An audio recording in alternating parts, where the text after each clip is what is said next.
Hello everybody, and welcome back once again to Gazagoji YT, and today we resume the final 16 bracket matchups for my Great Hybrid War 1.1 with the reveal of the Final 4. So without further ado, let's begin. Match 1, Demoroshi vs Apophis.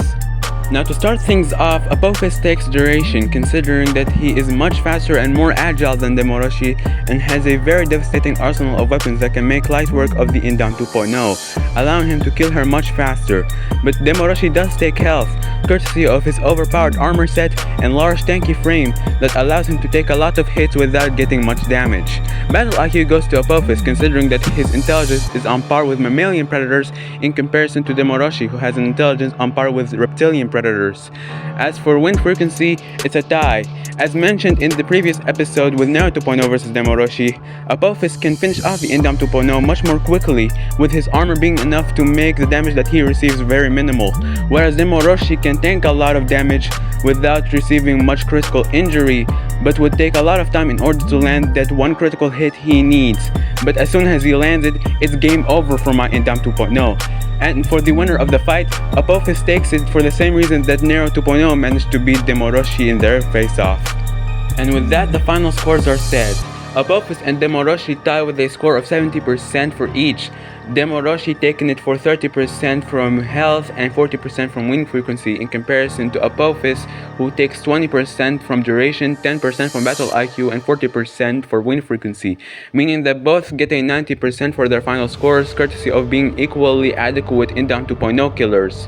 But Apophis takes the remaining 10% after winning the face-off, which leaves the final score as Demoroshi with 90% and Apophis with 100%. And so, Apophis manages to clutch yet another win using the tiebreaker face-off as he makes up the first quarter of the Final 4. Match 2, Crowbar vs Nock. In terms of duration, both of these two tie in this category, considering that they both rely on massive horns to one-shot their opponents, especially given that their immense speed and agility allows them to land these horn jabs with relative ease. Crowbar, however, takes health courtesy of his more extensive spiky armor and thick skin, as well as his flexible limbs with a wide range of motion, making them useful as anti-flanking weapons to prevent Vanessa from attacking him from other angles, whereas Nock would struggle with that a little bit more, as while he does have some very strong armor from Skeledosaurus as well as a tail club, he would struggle if she manages to get to his sides, as the tail club wouldn't be able to reach, and the armor isn't as extensive as Crowbar's, covering a little bit of the legs but not their entirety, meaning that Crowbar would most likely walk out with better health. Battle IQ would go to Nock courtesy of his Canadian Crow additive, granting him a highly advanced brain structure for advanced problem-solving skills and fast learning capabilities, coupled with the fact that the Ceratopsian body plan already makes him a highly adept combatant. But wind frequency would go to Crowbar given that he can finish the battle in better health and is better adapted to countering Vanessa in different angles and scenarios.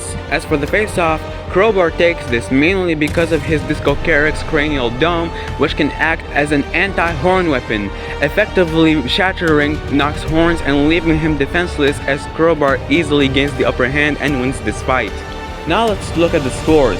And Crowbar with his 90% score derived from 20% duration, 30% health, and 40% from wind frequency far outweighs that of Nock, which is only 30% with 20% from duration and 10% from battle IQ, leaving Crowbar with the 90% overall score of being the better Indam 2.0 killer, coupled with the 10% of winning the face-off, leaving the final score as Crowbar with 100% and Nock with 0%.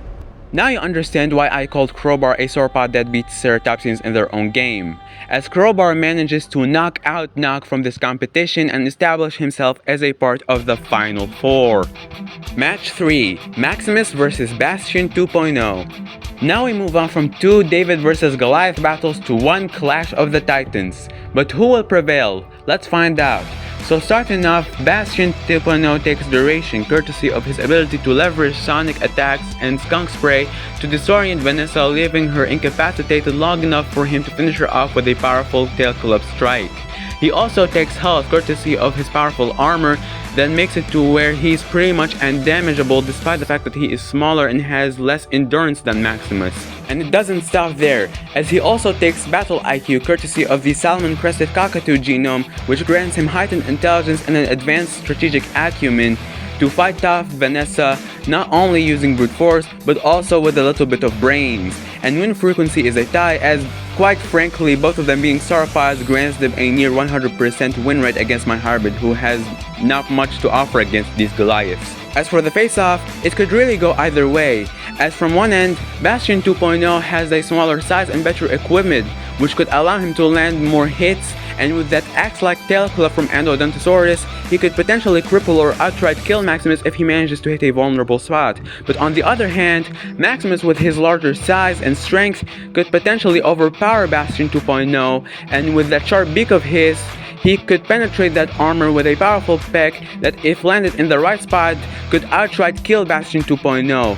So really, it could go either way, it just depends on the scenario. So in terms of scoring, you have Maximus, who scores 40% courtesy of his win frequency, in comparison to Bastion 2.0, who scores a whole 100% after taking all of the categories, giving Bastion 2.0 the 90% for the overall score for being the better Indown 2.0 killer. And both tie in terms of the face-off, so both take a 10% for the overall score, leaving the final score as Maximus with 10% and Bastion 2.0 with 100%. And thus, Bastion 2.0 establishes himself as the ultimate sauropod hybrid in this contest as he moves on to the final four. Match 4, Ferox Rex vs Herbert. Now, unlike their first matches where these two absolutely dominated their opponents, this match is pretty much neck and neck as they both tie on all categories except for one.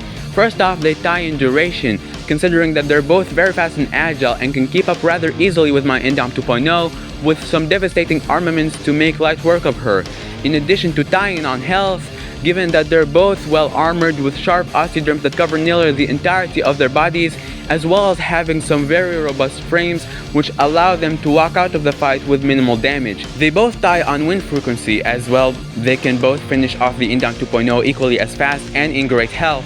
And they also tie in the face-off, considering that it can go either way, with Ferox Rex seemingly having a disadvantage considering that theropods commonly struggle with Ceratopsians, but not in this case, as his explosive power and the fact that he's in the same weight class as Herbert makes it to where he would be able to stand his ground much more effectively, and using those powerful arms, he could potentially use that frill to manipulate Herbert and knock him down to the ground, even if it's spiky. However, Herbert's superior speed and agility, even if it's a slight advantage, would likely allow him to react a bit faster. And all in all, it's pretty much a close fight that can go either way if these two were to fight each other, but the only difference between them is battle IQ, which Ferox Rex takes the advantage in courtesy of his predatory nature. So, score-wise, Ferox Rex scores a full-on 100% for winning in all categories in comparison to Herbert, who only scores a 90% for missing out on the Battle IQ category, granting Ferox Rex the slight edge as the better Indown 2.0 killer as he takes the 90% of the overall score, with both tying in the face-off, granting both of them 10% for the overall score, leaving the final score as Ferox Rex with 100% and Herbert with 10%. So, despite the final score, this might have very well been the closest matchup we have gotten across the entirety of the final 16 bracket matchups so far. But at the end of the day, it is Ferox Rex who will get the pleasure of concluding the list of hybrids advancing to the final four. So there you have it, the final four of my Great Hybrid War 1.1. Thank you everybody so much for watching. I hope you really enjoyed this video, and be sure to tune in as always tomorrow to figure out who out of these four hybrids will be crowned the ultimate winner of this contest. So until then, goodbye.